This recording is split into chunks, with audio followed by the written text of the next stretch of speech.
Kalau sebelumnya kita udah sama-sama bahas nih ya handphone gaming terbaik di harga 1 jutaan, kali ini gue bakal bahas deretan handphone gaming 2 jutaan terbaik bro, yang seharusnya nih punya performa yang jauh lebih oke dibandingkan dengan produk di kategori 1 jutaan sebelumnya. Bahkan nih banyak produk yang menawarkan RAM 8GB dan storage sampai 256GB loh.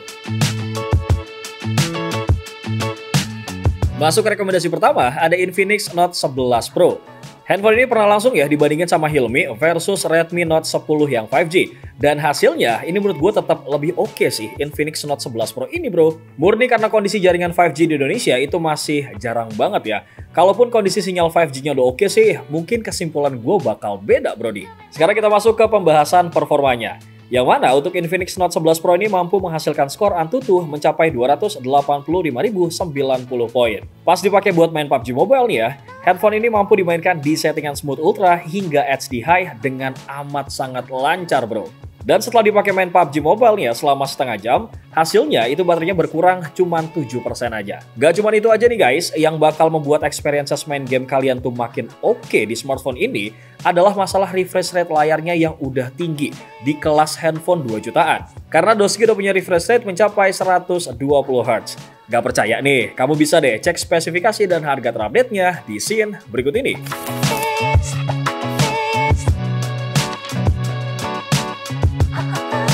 Lanjut ke seri andalan Xiaomi yaitu Redmi Note 9 Pro. Meskipun di antara kamu nih ya pasti ada yang komplain kalau handphone ini tuh termasuk lawas, tapi gue punya alasan yang kuat nih bro, kenapa masih merekomendasikan handphone ini. Pertama adalah karena ponsel Note generasi ke-9 dari Xiaomi ini sudah diperkuat dengan chipset gaming Snapdragon yang dikombinasikan juga nih secara langsung dengan kapasitas memori 8/128GB. Buat kamu yang penasaran ya sama hasil skor Antutunya, handphone ini mampu menghasilkan skor di angka 275.000 poin.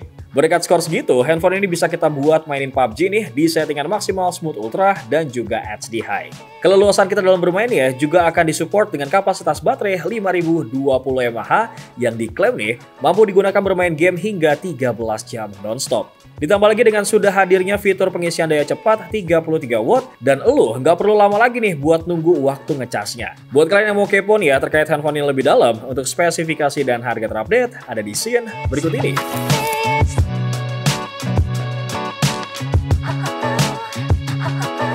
Masuk ke produk ketiga, ada Poco M4 Pro. Khusus buat produk yang satu ini nih ya, gue secara langsung udah pernah nyobain full gaming test handphone ini menggunakan 9 game yang berbeda. Mulai dari game yang paling ringan yaitu Real Drum buat ngetes apakah ada touch delay atau enggak nih ya, hingga game paling berat di Play Store yaitu Genshin Impact. Tapi sebelum itu buat yang belum tahu nih ya, skor Antutu benchmark dari Poco M4 Pro untuk varian 6/128GB, Doski ini bisa menghasilkan skor di angka 335.000 poin.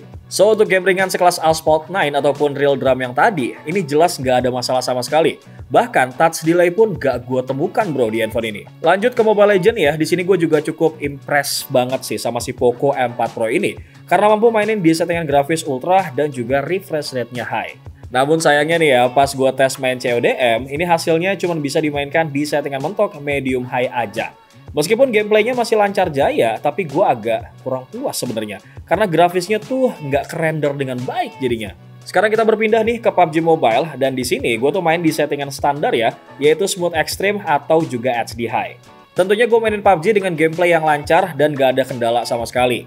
Buat lo semua yang hobi main PUBG pakai sensor gyro, pas gue tes ini juga responsif kok bro. Oke, biar pembahasannya nggak kepanjangan nih ya, langsung aja kita ke pembahasan terakhir.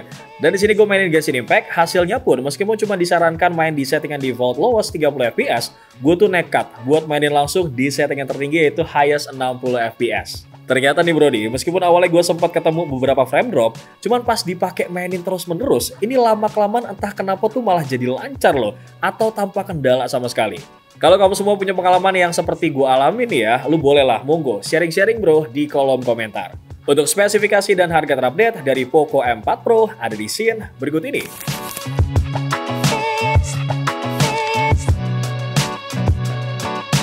Lanjut lagi ke rekomendasi handphone gaming 2 jutaan keempat, yaitu Tecno Pova 4 Pro. Buat lo semua yang masih asing sama brand Tecno, percaya sama gue deh bro. Kalau brand ini merupakan salah satu brand yang harus dipertimbangkan dari sisi price to spec dan juga price to performanya. Buktinya nih bro, dengan harga 2 jutaan aja, kita tuh bisa dapetin skor Antutu mencapai 381.868 poin loh.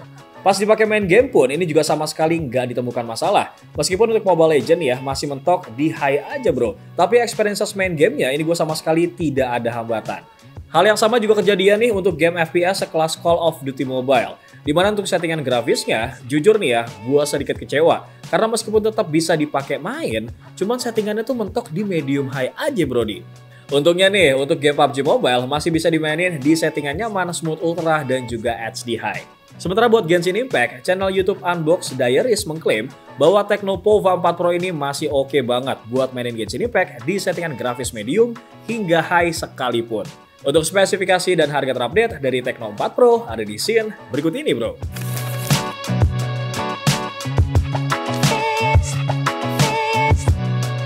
Hadir sebagai smartphone pelengkap dari Note 12 series, selanjutnya gue bakal merekomendasikan Infinix Note 12 2023. Meskipun smartphone ini hadir sebagai handphone kelas 2 jutaan ya, tapi spek yang ditawarkan tuh mirip-mirip bro sama handphone yang kelasnya lebih mahal.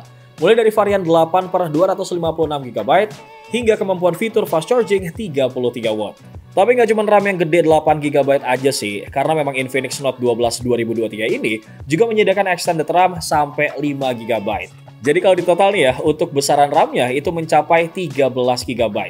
RAM tersebut juga dikombinasikan nih dengan chipset MediaTek Helio G99.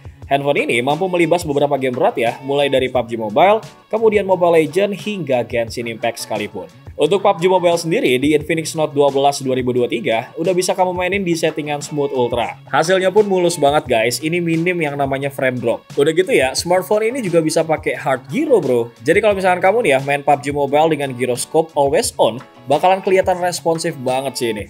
Untuk spesifikasi dan harga terupdate dari Infinix Note 12 2023 ada di scene berikut ini.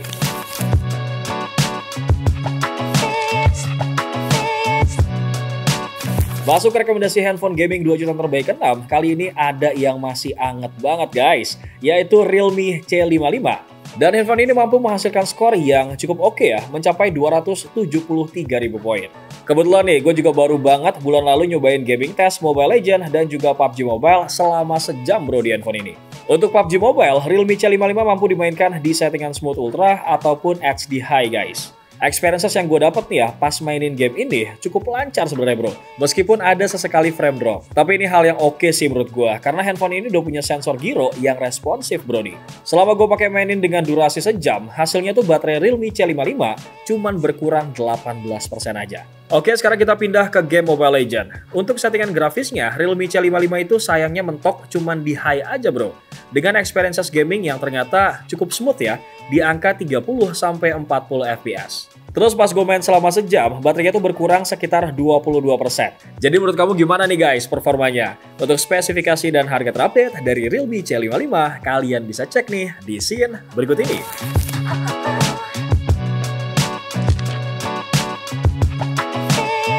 Sebelum kita masuk ke produk terakhir, seperti biasa nih ya, gue mau ngingetin bahwa kedepannya kita akan terus membahas tentang beragam produk terbaik dan menarik hanya di channel YouTube Pricebook. Terus buat lo semua yang kepo sama produk yang udah gue rekomendasiin tadi, kalian bisa banget loh cek informasi detailnya di link description. Dan kalau misalkan ada yang sempat ketinggalan nih sama informasi dari Bewok, Nidia ataupun Afif, kalian bisa langsung aja subscribe channel YouTube Pricebook dan main-mainlah ke playlist daftar produk terbaik. Dan produk terakhir yang gue rekomendasiin sebagai handphone gaming terbaik di harga 2 jutaan adalah Redmi Note 11. Selain menawarkan tampilan yang menarik dengan harga yang tergolong murah dan juga bersaing, bisa dibilang smartphone ini menawarkan sejumlah keunggulan loh. Mulai dari sudah mendukung jaringan 5G, menggunakan chipset Qualcomm Snapdragon 680, punya RAM yang besar 6GB dengan memori internal 128GB, hingga memiliki konfigurasi kamera canggih dengan lensa utama beresolusi 50MP bro. Terkait performa gamingnya nih ya, pada saat digunakan buat main game sekelas Genshin Impact, Redmi Note 11 masih bisa memainkan game tersebut di settingan low 60fps dengan nyaman brody. Sementara buat game Apex Legends ini bisa dimainkan di settingan grafis maksimal balance dan juga frame rate ada di high. Hasilnya pun tergolong cukup mulus ya, tanpa adanya lag sama sekali. Untuk spesifikasi dan harga terupdate dari Redmi Note 11 ada di scene berikut ini bro. Sekalian gue juga pamit nih. Assalamualaikum brody.